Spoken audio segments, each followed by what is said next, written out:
Hi, this is Paula. This time I'm going to try to teach you how to draw hands and fingers. Many people say that it's a difficult part to draw. For me, it's one of my favorite parts, and I hope I can give you some tips about drawing hands and especially drawing fingers. First of all, I always make a rough sketch of the hand I am trying to draw. If you are drawing the hand in a bigger picture, be aware of the proportion of the hand according to the face and the rest of the body. But if you are focusing just on a hand, on a particular picture, you first of all have to make this rough sketch. Use a light pencil. I'm using a graffiti pencil, which is very easy to erase.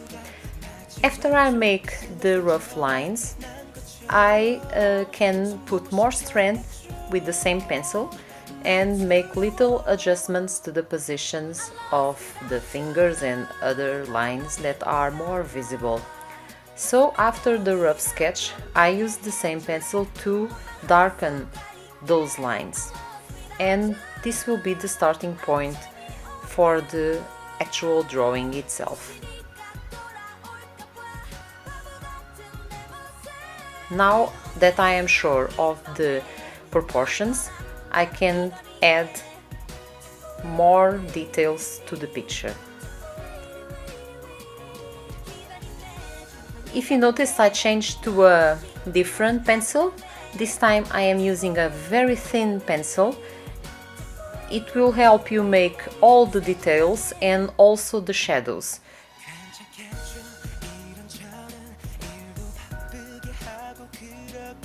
Don't forget that our fingers always have three parts: a longer part, a smaller part, and an even smaller part where the fingernail is located. All of these parts have lines separating them. This part is where the major lines focus, and there are always some shadows when the fingers are close to each other. If the hand is wide open, that won't happen, or at least not as much.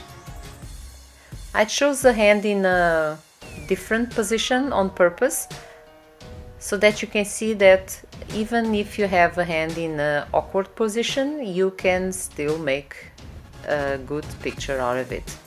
And don't be afraid to erase. I erase plenty of times and I don't care at all, as long as the picture gets better.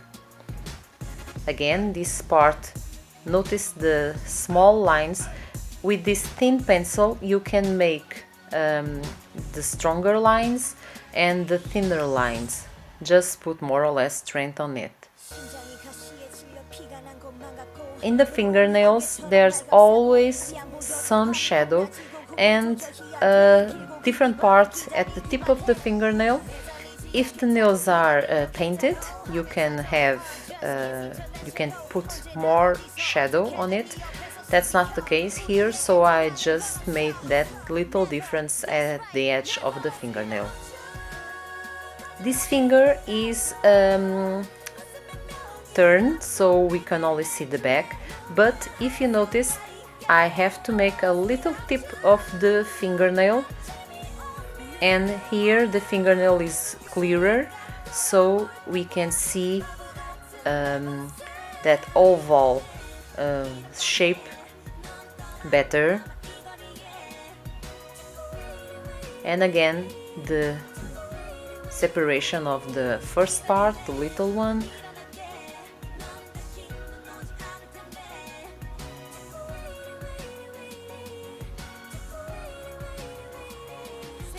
the second part and the third part.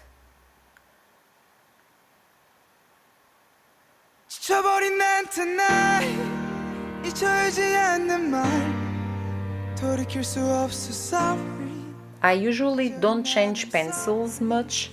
Here I can make all the lines and the shadows using this pencil. It's the same as I used before in Jinyun tutorial.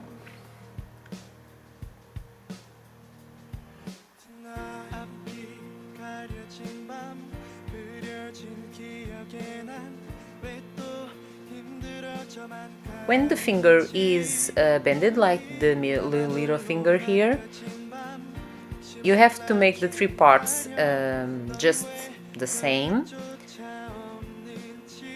but again the fingernail is hidden and you can only see a little bit of it.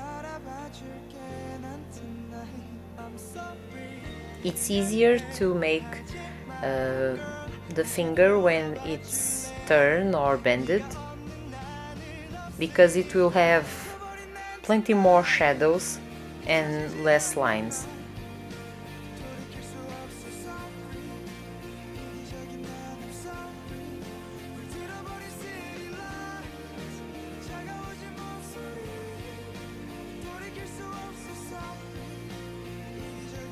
Here is the part where the fingers join the major part of the hand. We have many lines in our palm hand,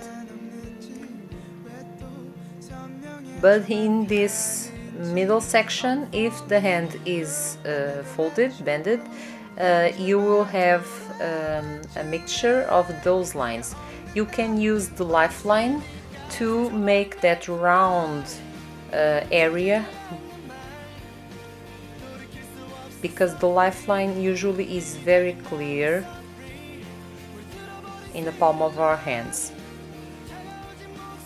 This is usually a blind spot where the shadow usually covers everything.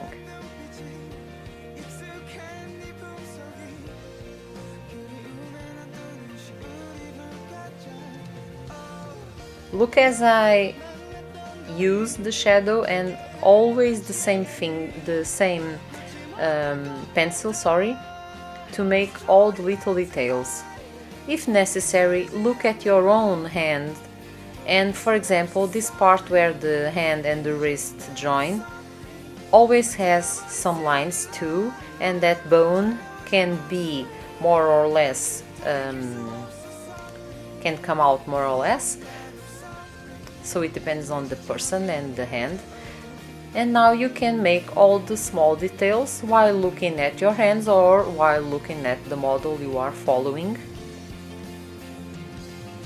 and using always the same pencil. So don't forget, 3 parts in the fingers and many curved lines in the palm of the hands and in the joining of the wrist. I hope I could help, and see you again.